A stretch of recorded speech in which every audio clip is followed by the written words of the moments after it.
여러분, 오스카상을 받는 바로 그날 파산 신청을 한 회사가 있다면 믿어지시나요?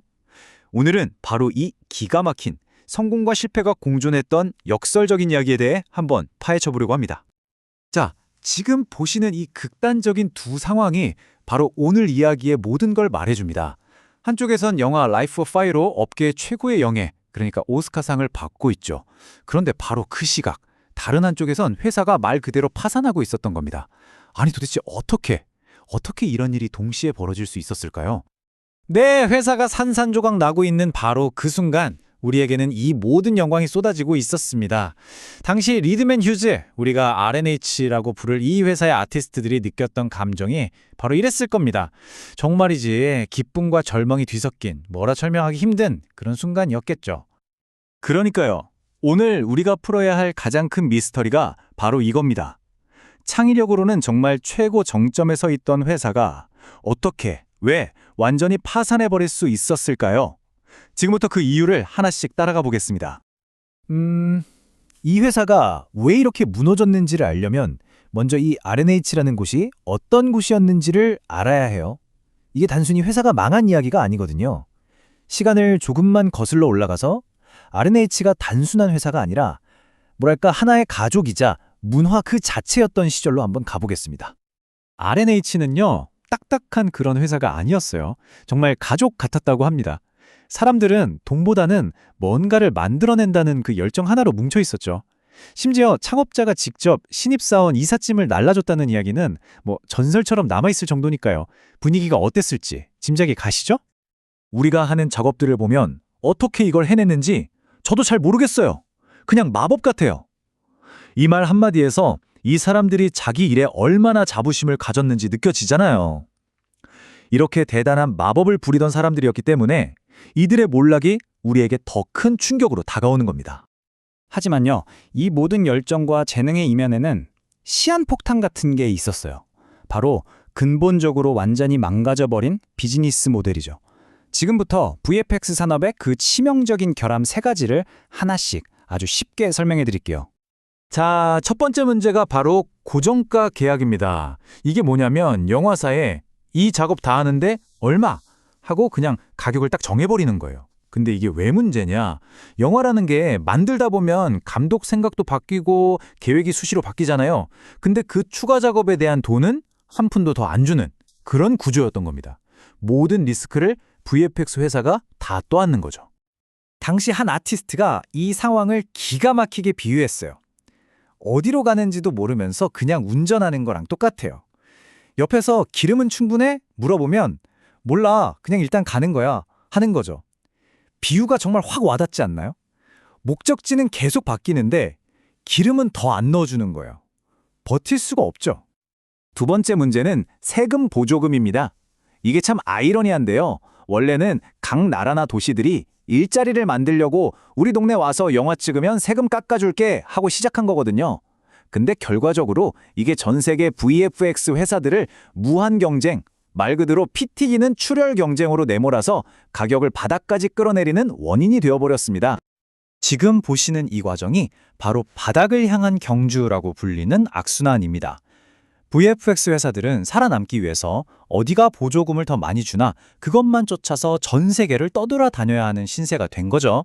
이건 절대 지속 가능한 방식이 아니었습니다. 그리고 마지막, 어쩌면 가장 핵심적인 문제입니다. 영화가 소위 대박이 나서 수십억 달러를 벌어들여도 스크린에서 그 마법을 실제로 만들어낸 VFX 아티스트들에게는요, 단 한 푼의 이익도 돌아가지 않는다는 겁니다. 위험은 전부 다 쥐는데 성공의 열매는 구경도 못하는 거죠. 자, 이제 다시 R&H의 마지막 순간으로 돌아가 보겠습니다.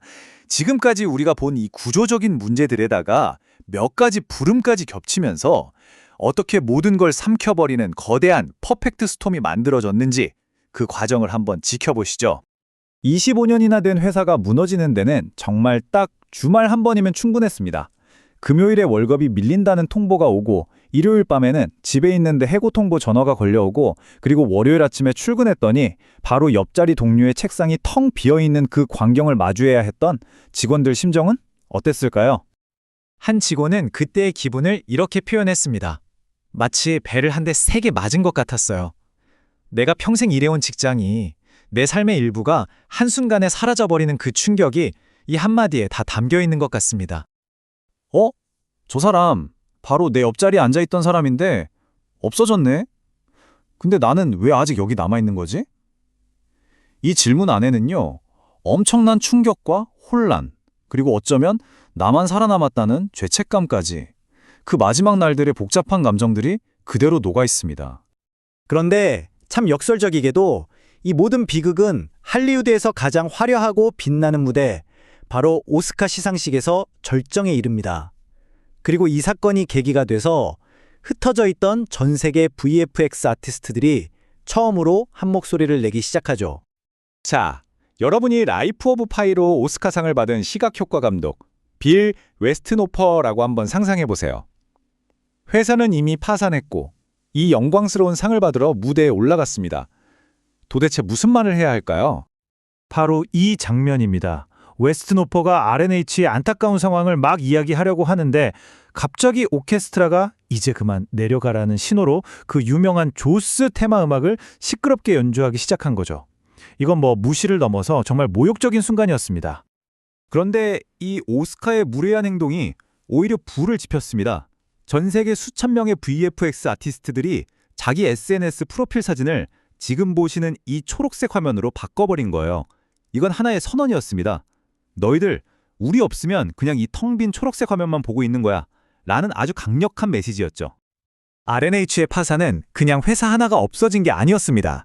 이 사건이 남긴 유산, 그리고 오늘날 VFX 아티스트들이 왜 스스로를 픽셀 집시라고 부르며 위태롭게 살아가야 하는지 그 현실에 대해 이야기해 보겠습니다.